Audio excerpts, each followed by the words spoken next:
जब Niagara fall गिरता है तो बहुत आवाज करता है, पत्थर नदी की धार को मोड़ते हैं। उससे भी ज्यादा तकलीफ तब होती है जब बच्चे माँ बाप का दिल तोड़ते हैं। दोस्तों, प्रॉपर्टी को लेकर आमतौर पर लड़ाई झगड़े रहते हैं, चाहे वो आपकी सेल्फ एक्वायर्ड प्रॉपर्टी हो, खुद की ली गई संपत्ति हो, या फिर अनस्टेड प्रॉपर्टी हो, या पैतृक संपत्ति हो। पैतृक संपत्ति में ज्यादातर जो देखा जाता है लड़ाई झगड़े रहते हैं, विवाद रहते हैं, भाई भाई में भी लड़ाई होती है। तो ऐसी स्थिति से बचने के लिए जो सीनियर सिटीजन होते हैं, यानी कि जिनकी उम्र 60 वर्ष है या 60 वर्ष से अधिक है, वो अपने जीते जी अपनी संपत्ति को अपने बच्चों में बांट देते हैं। वो केवल इस मंशा से बांटते हैं कि उनके मरने के बाद उनके बच्चों में उनकी संपत्ति को लेकर के कोई डिस्प्यूट ना हो, या जो बच्चे हैं आपस में जो भाई है वो किसी भी विवाद में ना पड़े, या संपत्ति को लेकर के कोई विवाद ना हो।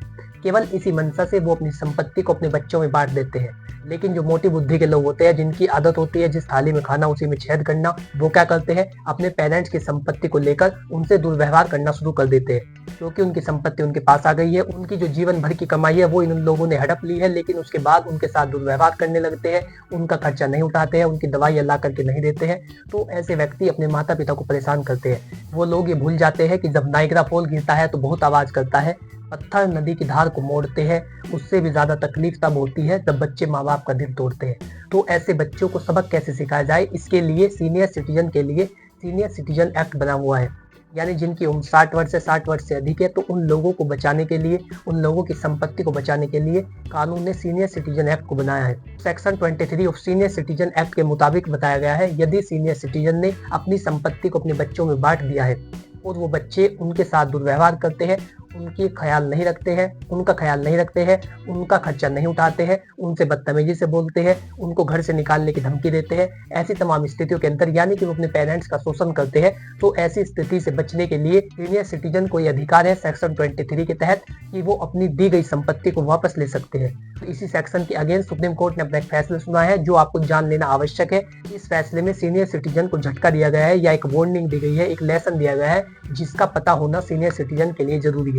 इससे आप लोग ये समझ पाएंगे कि अपनी संपत्ति को ट्रांसफर करते समय किन बातों का ध्यान रखिए, जिससे कि आपके बच्चे आपके साथ दुर्व्यवहार ना करें और आपकी संपत्ति भी बची रहे, उनके बीच कोई डिस्प्यूट ना हो। तो यदि आप जानना चाहते हैं तो अंत तक वीडियो में बने रहे। नमस्कार दोस्तों, मैं सुमित कुमार आप सभी का हमारे यूट्यूब चैनल में स्वागत करता हूँ। दोस्तों, सुप्रीम कोर्ट ने अपना जो फैसला सुनाया, इसमें एक महिला थी, विधवा महिला थी, उसके पति की पूर्व में डेथ हो चुकी थी। तो उस महिला ने जब वो सीनियर सिटीजन की उम्र में आई या 60 वर्ष की हुई, तो उसने अपनी संपत्ति को अपने बच्चों में बांट दिया, अपने लड़कियों अपने लड़कों में बांट दिया। उसके बाद क्या हुआ, उन्होंने इसी तरीके से अपने माता के साथ अच्छा व्यवहार करना बंद कर दिया, उसका खर्चा उठाना बंद कर दिया, उसका दवाई का खर्चा उठाना बंद कर दिया, उसका ध्यान रखना बंद कर दिया, उससे दुर्व्यवहार करने लगे, उससे बदतमीजी करने लगे। तो ऐसी स्थिति से बचने के लिए इस महिला ने क्या किया, इसने एसडीएम साहब के पास section 23 of senior citizen act के तहत एक पिटीशन फाइल की, जिसमें उसने बताया कि मेरे बच्चे मेरे साथ दुर्व्यवहार कर रहे हैं, मेरा ख्याल नहीं रख रहे हैं, मेरा खर्चा नहीं उठा रहे हैं, तो मेरी जो संपत्ति मैंने इनमें बांट दी थी उसे वापस दिलाया जाए। तो फिर जो मजिस्ट्रेट साहब है वो आदेश देते हैं उस लड़के को और उस लड़की को जिसमें उन्होंने संपत्ति को बांटा था, कि भाई तुम अपनी माता की संपत्ति को वापस करो। तो लड़के ने इसके बारे में क्या जवाब दिया, उसने बताया कि मैंने जो मुझे संपत्ति मिली थी मैंने वो अलग ट्रांसफर कर दी है या किसी दूसरे व्यक्ति को बेच दी है। जो लड़की थी, जब उसके पास समन गया, उसके पास नोटिस गया, तो उस लड़की ने कहा कि ये संपत्ति हमारी खुद की संपत्ति है, हम इसे वापस नहीं करेंगी। तो उनके बाद मजिस्ट्रेट साहब ने लड़कियों को आदेश दिया कि ये तुम्हारी माता की संपत्ति है, तुम्हें वापस करना पड़ेगा। सीनियर सिटीजन एक्ट का सेक्शन 23 है कि यदि आप अपनी माता को परेशान करते हैं तो उनकी संपत्ति आपको वापस करनी पड़ेगी। तो फिर ये जो लड़की थी ये हाईकोर्ट में गई, हाईकोर्ट ने भी इस निर्णय को माना और उन लड़कियों को आदेश दिया कि वो संपत्ति को वापस करे। तो फिर वो हाईकोर्ट के फैसले के भी विरुद्ध सुप्रीम कोर्ट में गई। ऑनेबल सुप्रीम कोर्ट ने सारे मामले की जांच की और कहा कि इस महिला ने अपनी संपत्ति को ट्रांसफर करते समय कोई भी ऐसी शर्त मेंशन नहीं की, कोई भी ऐसी कंडीशन मेंशन नहीं की कि यदि उनके बच्चे उनके साथ दुर्व्यवहार करते हैं, उनकी दवाई का खर्चा नहीं उठाते हैं, उनसे बदतमीजी से बोलते हैं, उनको घर से निकालने की धमकी देते हैं, तो वो अपनी संपत्ति को वापस ले सकती है। और यही सुप्रीम कोर्ट का फैसला था, जिसमें सुप्रीम कोर्ट ने उन लोगों को ये भी बताया, सीनियर सिटीजन को ये नसीहत दी गई कि यदि वो अपने बच्चों को संपत्ति को बांट रहे हैं तो उनको इस बात का ध्यान रखना चाहिए कि चाहे वो गिफ्ट डीड कर रहे हैं, चाहे वो ट्रांसफर कर रहे हैं, यानी कि यदि वो अपनी संपत्ति को अपने बच्चों को बांट रहे हैं तो उसमें एक कंडीशन मेंशन जरूर कराए कि यदि उनके बच्चे उनके साथ दुर्व्यवहार करते हैं तो ऐसी स्थिति के अंदर उनकी संपत्ति को वापस ले लिया जाएगा।